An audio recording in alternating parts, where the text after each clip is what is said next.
Bien, comenzamos nuestro primer capítulo en el curso de estadística y probabilidad, viendo el tema de estadística descriptiva.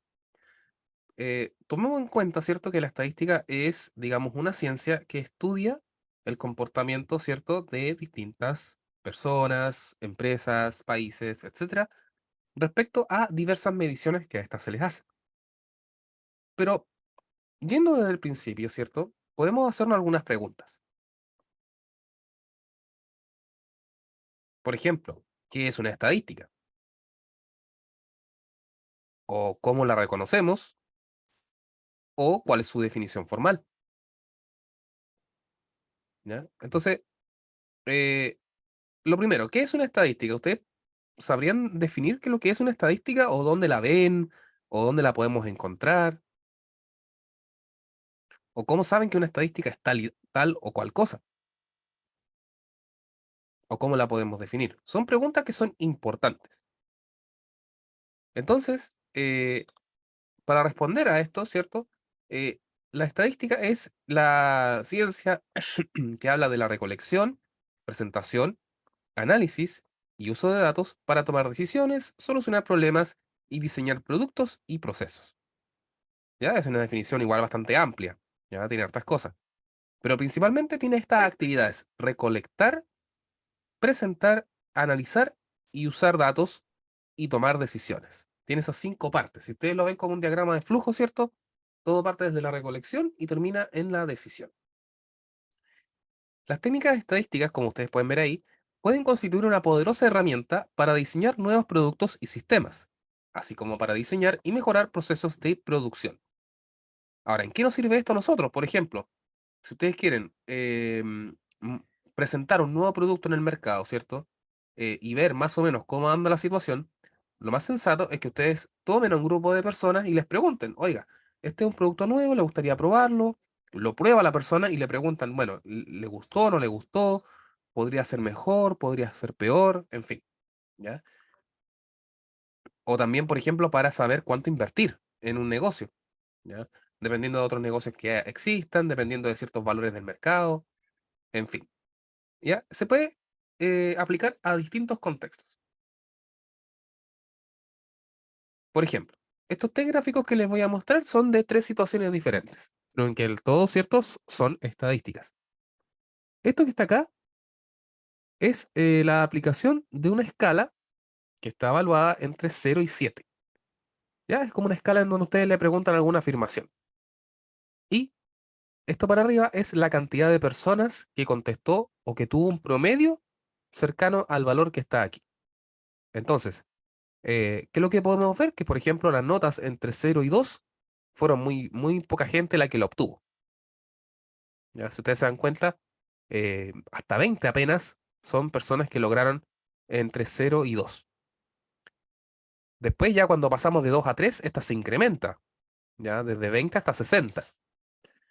Asimismo, con 3 y 4, entre 60 y 100. Ya hablando de 5 a 6, bueno, y ahí se incrementa al máximo. O sea, cerca de 6, al menos unas 140 personas logró sacar 6. Ya los que sacaron entre 6 y 7 ya son cada vez menos. Y esta persona que sacó más de 7, bueno, seguramente es porque se calcularon mal su puntaje, pero digamos que la gran mayoría de personas sacó entre 3 y 6 puntos en esta escala. ¿Cómo podemos saber esto? Bueno, con el resultado de este gráfico.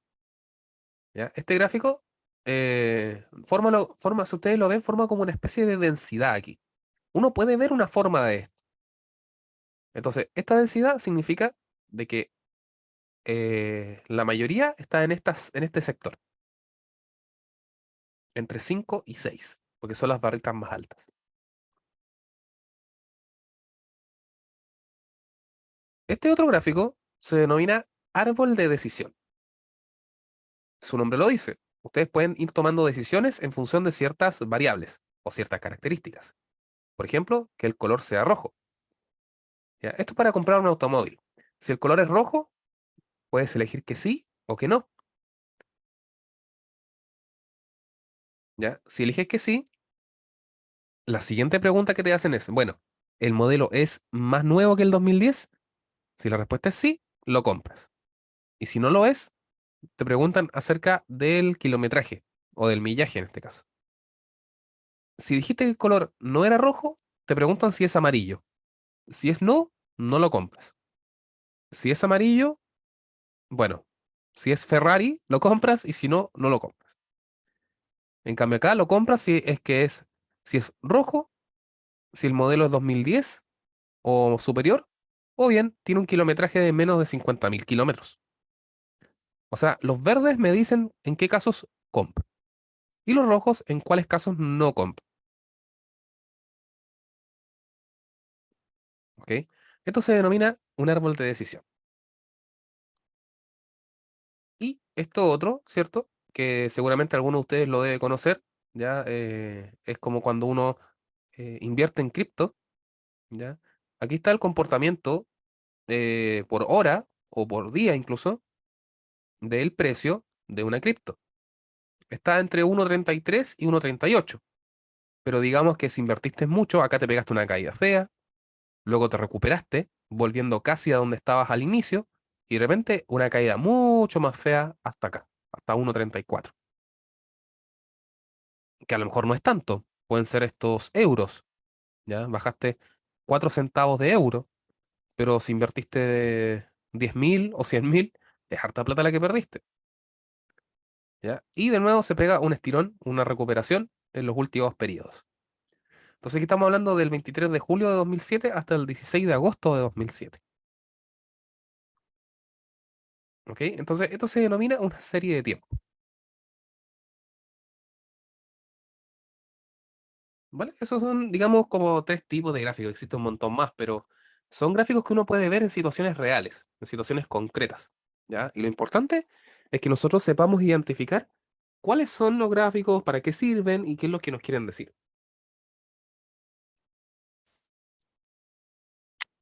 Entonces, ya que conocemos esto, ¿dónde encontramos la estadística? ¿Cómo surge la estadística? ¿O cuál es su materia prima? Esta es una pregunta para ustedes. ¿Cuál creen ustedes que es la materia prima principal para hacer estadística?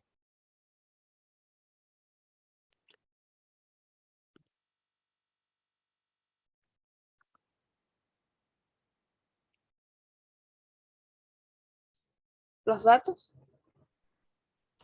En el chat me dicen matemática. Bueno, la matemática, si bien es cierto, es útil para la estadística, es simplemente un servicio que nos presta la matemática a nosotros. ¿Ya? Estuviste cerca. Y también dicen datos. ¿Ya? Yo creo que por ahí estaríamos bien. O sea, que los datos efectivamente son nuestra materia prima. ¿Sí? La matemática, si bien es cierto, como les digo, es útil, pero es una herramienta. ¿Ya? No es la materia prima, sino que es una herramienta para poder trabajar con esta materia prima. La materia prima son los datos, pero hay que saber cómo usarlos, ¿ya? No hay que usarlos para conveniencia, ni para generar beneficio propio, ni nada de eso. Ya ustedes saben que hoy en día, digamos, muchas cosas se manipulan para hacer creer que está ocurriendo algo, pero que en realidad no es así. ¿Ya? Seguramente han visto algunas encuestas sobre el plebiscito. La pregunta es, para ustedes, ¿cuál es más creíble?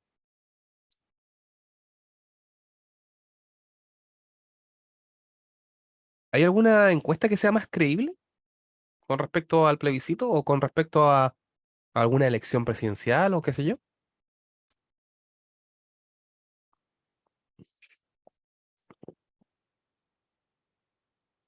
Por mi parte, ninguna. Ninguna, sí, es una respuesta súper frecuente esa, ¿eh? Que no se crea ninguna, es súper frecuente. O sea, que en el fondo eh, tú puedes hacer estadística, pero tiene que estar bien hecha. ¿Ah? Tiene que estar bien hecha, de forma razonable, que permita establecer una opinión general con respecto a opiniones particulares. ¿Sí? Supongan que la opinión de ustedes solamente es la que valga para una encuesta nacional. ¿Para ustedes tiene sentido lo que les preguntan solamente a ustedes? Por ejemplo, ustedes son 8. Si les preguntan a ustedes 8 solamente, y después se saca a partir de lo que digan ustedes una opinión nacional, ¿creen ustedes que eso es estadísticamente válido? No, Christopher también dice que no le cree a la cadena.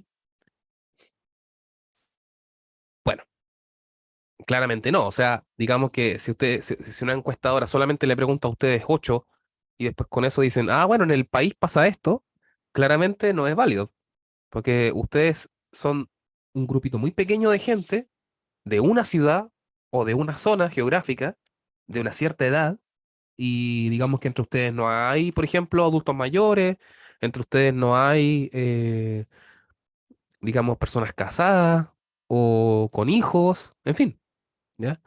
Ustedes no serían una muestra representativa de todo el país. Por eso, lo más importante es saber cómo usar los datos. Eso es lo más importante de todo.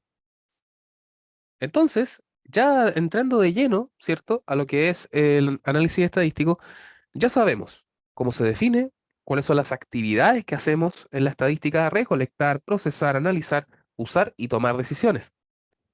Sabemos cuál es la materia prima, los datos.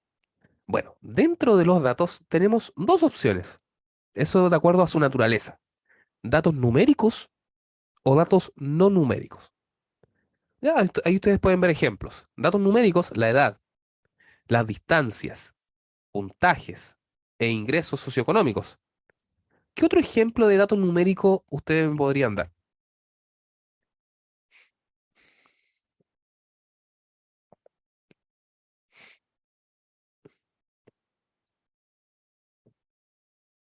La cantidad Ya, cantidad de personas, no sé. de personas, ya, por ejemplo, ¿cierto? Eh, bueno, en realidad es cualquier dato que implique un conteo, ¿cierto? Una medición objetiva. Ahí, por ejemplo, faltó volumen, faltó altura, faltó longitud, ¿cierto? La edad está en años, por ejemplo. En distancias tenemos kilómetros, tenemos centímetros, millas, yardas, etcétera. En puntajes, bueno, toda cosa que sea puntuación. E ingresos, ¿ya? El salario de cada persona es un dato numérico, ¿ya? Es una cantidad de dinero que tú recibes, entre otras. Y ejemplos de datos no numéricos tenemos el país, la ciudad, el sexo de la persona, el nivel socioeconómico. ¿Estos son datos no numéricos?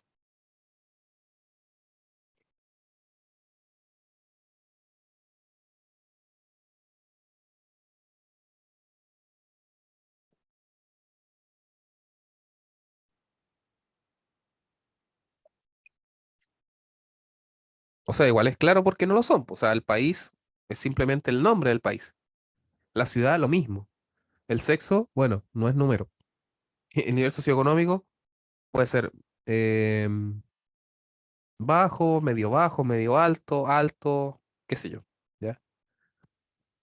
No es algo numérico, no es una cantidad, ¿ok?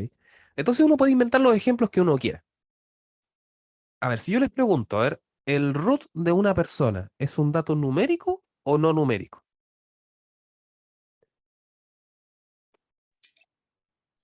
Es numérico. numérico.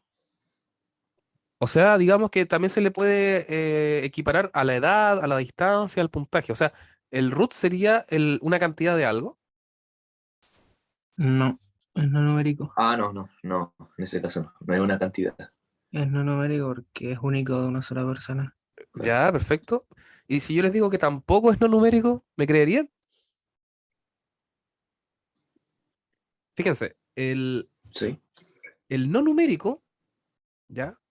Por ejemplo, el país. El país de una persona, por ejemplo, todos ustedes me imagino que son chilenos o chilenas, ¿ya? Pero digamos que si fuesen de distinta nacionalidad, más de alguno se podría repetir, ¿ya? Puede haber varias personas de un país, otras personas de otro país, en fin. La ciudad lo mismo. El sexo, con mayor razón, o sea, más de alguno se irá a repetir, ¿ok? En cambio, el root no se puede repetir. El root es único e individual para cada persona. Por lo tanto, es como se le denomina un ID o un identificador. ¿Ya? Así que el root no es dato numérico ni tampoco un dato no numérico. Es un identificador que es propio e individual. ¿Ya? Por si alguien de repente les pregunta, ¿era el root es un dato? No.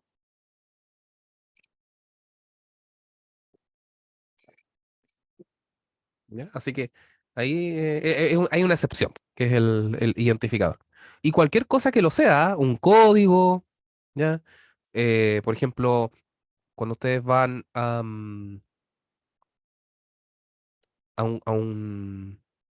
una disco, ¿cierto? Y les pasan un cuestión, una cinta, digamos, para saber que están ahí. De repente traen códigos, de repente traen cosas, pero entonces después los leen nomás, ¿ya?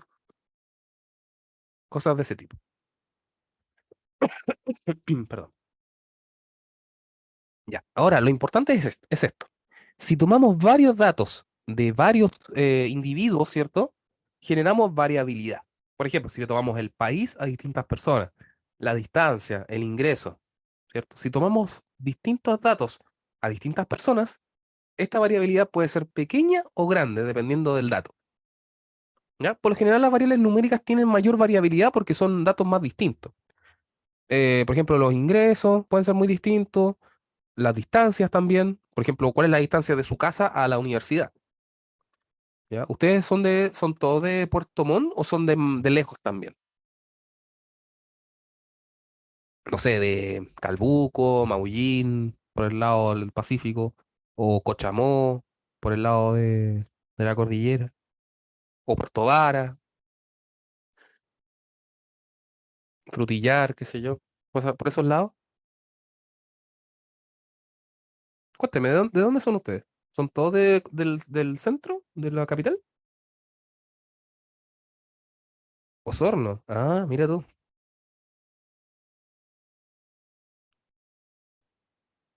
Osorno es donde está la sede principal, ¿no es cierto? De la universidad. Yo en julio estuve allá en Puerto Montt, estuve en el campus, pero fue la semana de vacaciones. Ya, lo único que encontré fue gente jugando en el gimnasio al básquet. Lo único que pillé. Pero eh, estuve allá, estuve en Puerto Vara, en Frutillar, en, cerca del volcán Osorno, estuvimos en la nieve. El semestre pasado tenía alumnos de Metri y Cochamó, me acuerdo.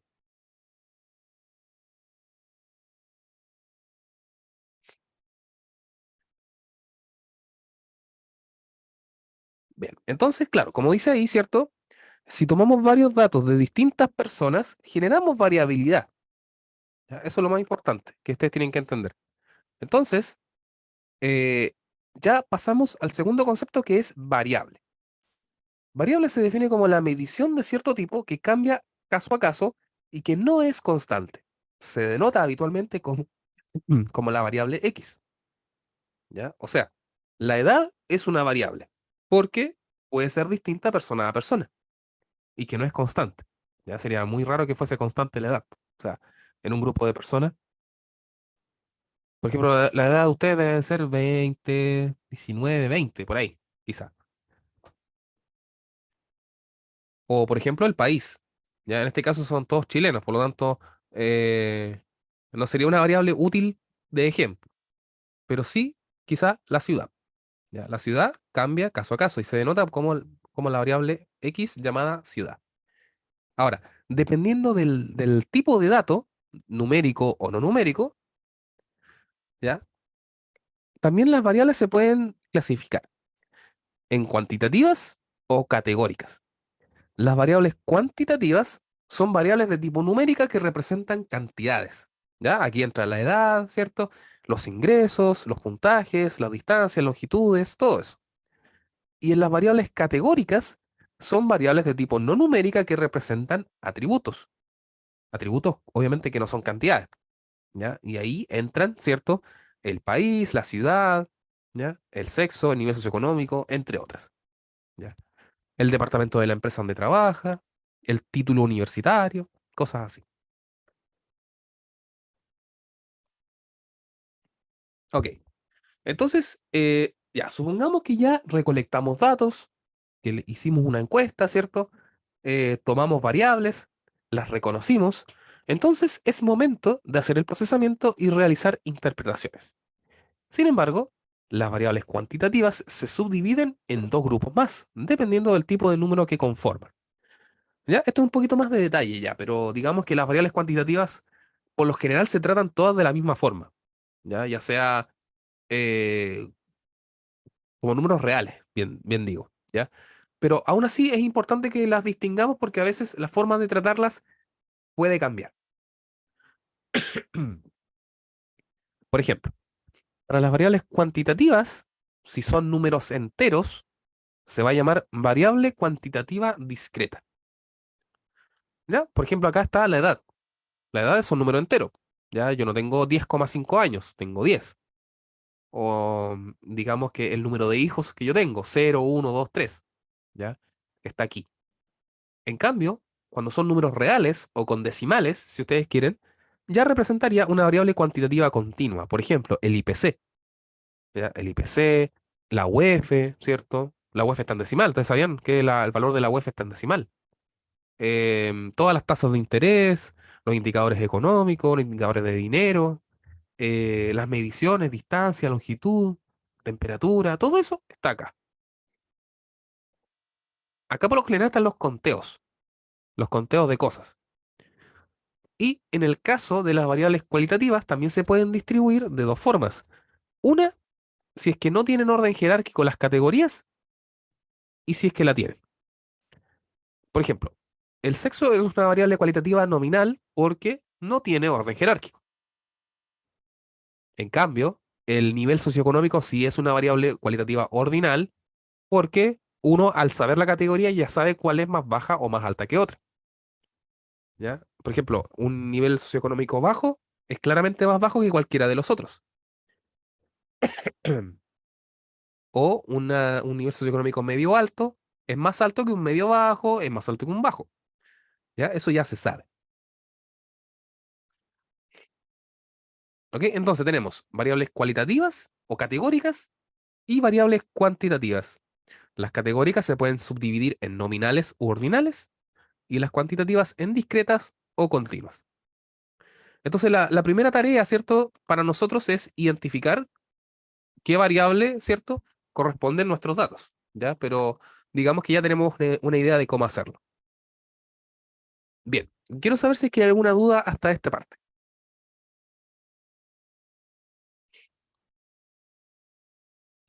No, ¿No? ¿No tem? ¿No tem dudas? Então, muito bom.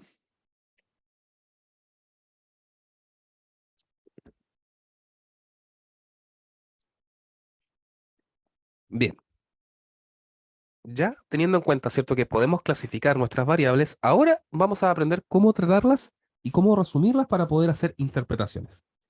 En primera instancia, vamos a suponer que tenemos estos 12 datos, ¿ya? Que podrían corresponder a edades, ¿sí? De universitarios. Y, naturalmente, queremos ordenar esta variable para así entenderla e interpretarla. Es algo muy humano eso, el querer ordenar las cosas para entenderlas. Ya, aquí tenemos gente que tiene 20 años, 21, 22, 24 y 25. ¿Ok? Entonces las podemos ordenar, ¿cierto? De menor a mayor, desde el más pequeño al más grande, y anotar al ladito la cantidad de datos que hay en cada valor. Ya, por ejemplo, 20 está dos veces, el 21 está cuatro veces, el 22 está tres veces, el 24 está una vez y el 25 dos veces. ¿Ustedes saben en estadística cómo se llama esto? La cantidad de veces que aparece el dato. Si lo han escuchado alguna vez.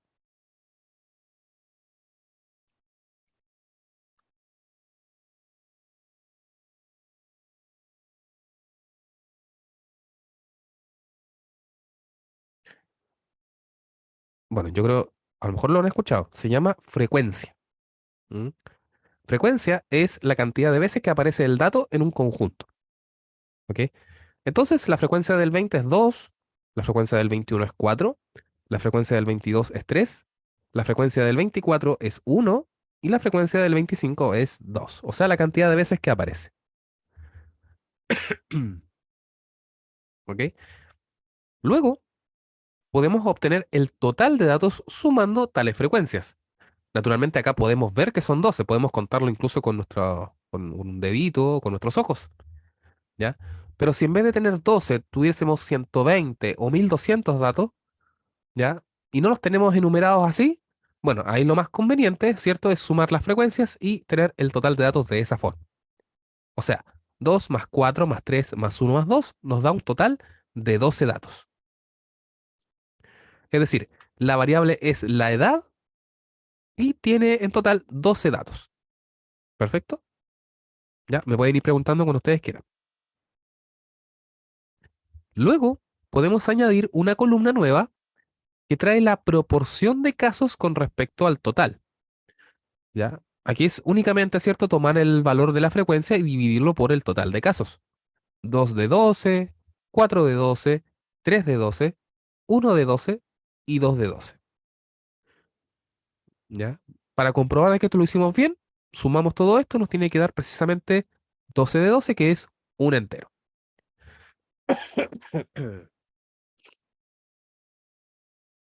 Bien, entonces, esta también tiene un nombre en específico. Se denomina frecuencia relativa. ¿Por qué relativa? Porque es relacionada, ¿cierto?, al total. ¿Ya? Esto se puede presentar en fracción o en decimal también, ¿ya? Acuérdense que para pasar a decimal hay que dividir. 2 dividido 12, 4 dividido 12, 3 dividido 12, 1 dividido 12 y 2 dividido 12 puede ser en decimal, ¿ya? Perfectamente.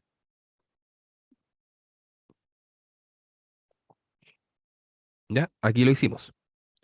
2 de 12 es 0,167. 4 de 12 es 0,333. 3 de 12 es 0,25. Un doceavo es 0,083 y 2 de 12 es igual a 0,67. ¿Sí?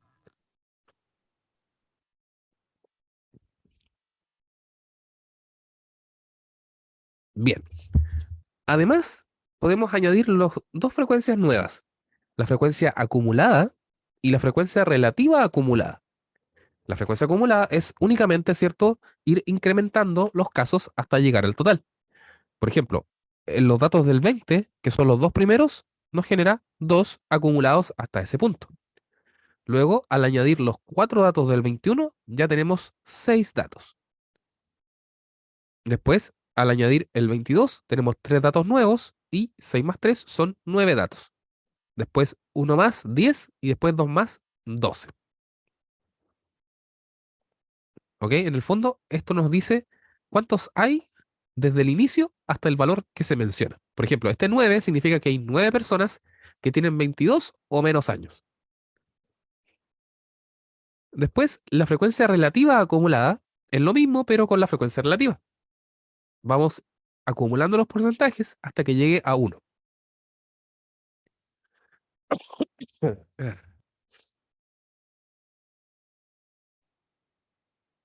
¿Ok? Entonces, también es bastante útil porque, por ejemplo, este 0,75, ¿ya? Si lo pasamos a porcentaje, ¿qué porcentaje es?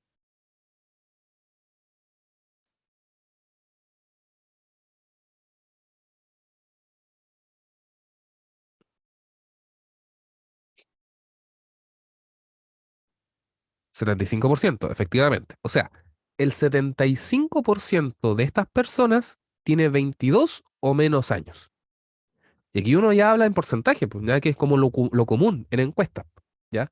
Una forma de obtener porcentaje es esta, precisamente, ¿ya? Entonces, tenemos frecuencia, que es el conteo, y frecuencia acumulada, que es el conteo total hasta hasta el punto en donde se llega. Y la frecuencia relativa es el porcentaje del caso y la relativa acumulada es el porcentaje acumulado hasta llegar a ese caso. Es decir, el 8,3% de las personas tiene 24 años, pero el 83,3% tiene 24 años o menos. ¿Ya? Esa es la diferencia.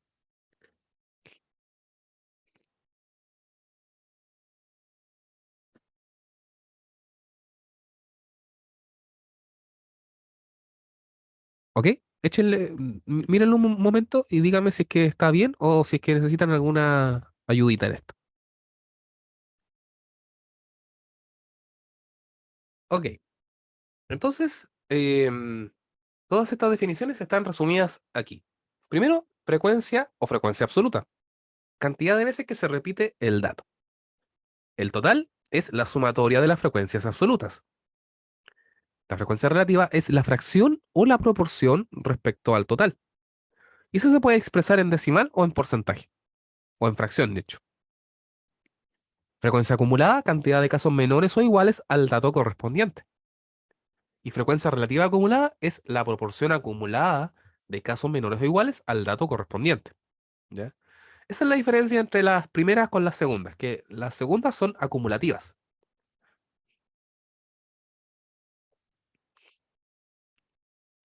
Ok, eso es con respecto a una variable cuantitativa discreta. ¿Ya? La edad, si ustedes lo vieron, ¿cierto? Era 20, 21, 22, 24 y 25. Ahora, cuando se trata de variables continuas, por ejemplo, temperaturas, ¿ok?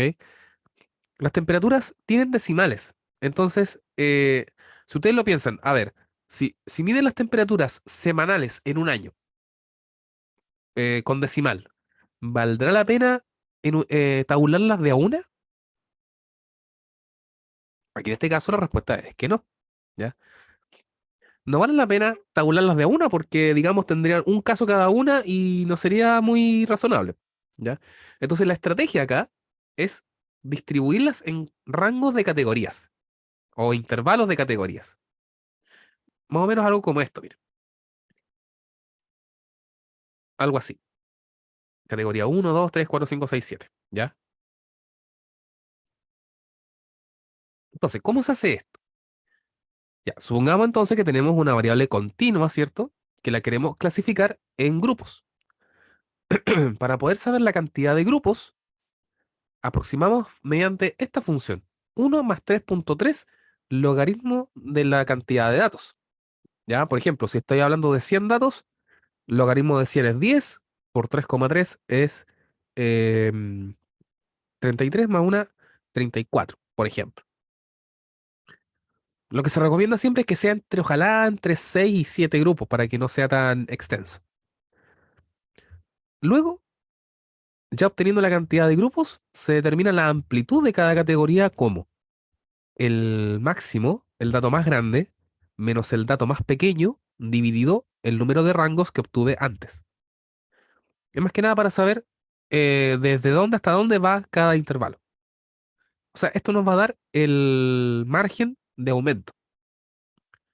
Y luego distribuir los datos de acuerdo a cada categoría determinada y completar la tabla de la misma forma que lo hicimos antes. O sea, en vez de anotarlas de a una, vamos a clasificar en rangos y ahí podemos establecer las frecuencias, frecuencias relativas y las acumulativas. Ya, vamos a ver un caso concreto. Supongamos que tenemos 52 observaciones de temperaturas de una ciudad durante cada semana de un año. Ya, 52 semanas, por supuesto. Donde la variable de interés, o sea, la temperatura, está entre 48,8 y 102,2. ¿Ya? Entonces se preguntan, a ver, ¿pero en qué parte hay 48,8 y 102,2 de temperatura? Estos son grados Fahrenheit. ¿Ya? En Estados Unidos, ¿cierto? Las temperaturas no son grados Celsius, son grados Fahrenheit. ¿Ya? Entonces estamos hablando entre 10 grados y 40, una cosa así. ¿Ya? Entonces, aquí claramente la temperatura más baja del año es 48,8 y la más alta es 102,2. Vale. ¿Cómo aplicamos entonces estos pasos? Primero, la cantidad de grupos K es aproximadamente 1 más 3.3 logaritmo de n. Es decir, 1 más 3,3 logaritmo de 52. Eso nos da 6,6, pero esto lo aproximamos a 7 categorías. O sea, estas 52 datos los vamos a separar o los vamos a clasificar en 7 categorías distintas. Ahora, ¿cuánto va a ser la amplitud de cada categoría? Es decir, ¿cuánto va a aumentar desde el valor inicial hasta el valor final? Se obtiene con esto. máximo menos mínimo dividido K. O sea, la temperatura más alta, 102,2, menos la más baja, 48,8, y eso dividido entre el K que obtuvimos antes, que es 7,7. Eso nos da una amplitud de 7,63 grados. Es decir, cada vez que nosotros iniciemos un rango nuevo, para saber el valor final, le tenemos que sumar 7,63. Y en este caso la distribución queda de la siguiente manera. Son 7 categorías con una amplitud de 7,63 grados cada una. ¿Ok? Entonces, comenzamos desde 48,8, que es la temperatura baja, y le agregamos 7,63 y nos da 56,43. Ahí termina el primer grupo. Luego el segundo grupo comienza con este y se añaden 7,63, obteniendo 64,06 grados. O sea, el segundo grupo está entre estas dos temperaturas. Luego hacemos lo mismo para la tercera, la cuarta, la quinta, la sexta y la séptima. Si ustedes se dan cuenta, acá terminamos precisamente en 102,2. ¿Ya? Entonces aquí están las 7 categorías que se obtuvieron. O sea, ahora, el siguiente paso, ¿cierto? Sería, teniendo las temperaturas, por supuesto, clasificarlas de acuerdo a si pertenece o no a este intervalo. ¿Ya? Si ustedes se dan cuenta, si son observadores, este está con corchete cerrado y este está con corchete abierto. ¿Saben lo que significa eso? Sí, profe. Bueno, ¿qué significa?